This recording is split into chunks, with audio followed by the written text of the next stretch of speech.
All right, I want to take a minute and talk about winch, whether utility, recovery, whatever the case may be. This one here is a cheap Chinese winch. It was a 15,000 pound. I think I've bought it within the last probably 12 months, give or take. Used it just a few times. Really, I got what I paid for. I paid about 300 bucks for it. Thing's a piece of trash. So we yanked it off there. We're going to keep it for parts and pieces, but if you can see that light colored connector on your left side right there, it's all burnt. And so the electric motor and the duty cycle just couldn't, even though I bought what I considered overkill for what I was doing, it wouldn't handle it. Long and short of it, it didn't last. It didn't do anything. Now let's talk about this winch here. And this made me a mile marker fan. However, the later or more recent mile marker winches I've bought have not held up for me.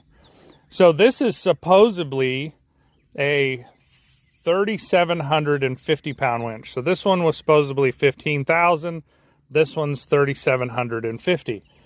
I have had that since real close to getting out of high school. And that little winch right there has pulled more vehicles on and off than probably some wrecker companies. And it's really done it faithfully, and you can see I take super good care of it, hence the little bit of sarcasm in there.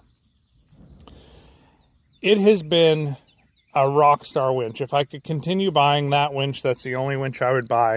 And I think I gave about like 600 bucks for this thing.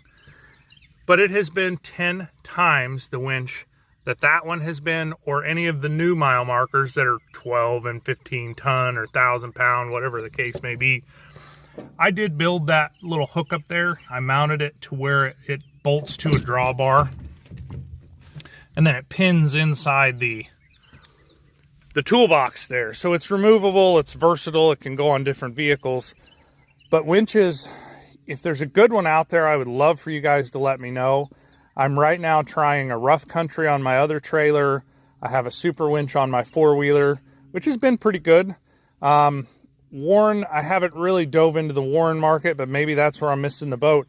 I just had such faithful luck for, 20 plus years out of this little bitty winch. And I thought, well, if I buy a giant cheap winch, maybe it'll be, worth doing. And, it wasn't. I did put a little D-ring in there so I could two-part my winch cable, just to try and help it out. So these are just some things I've learned over the years. I'd love to hear what your guys' thought on the winch market in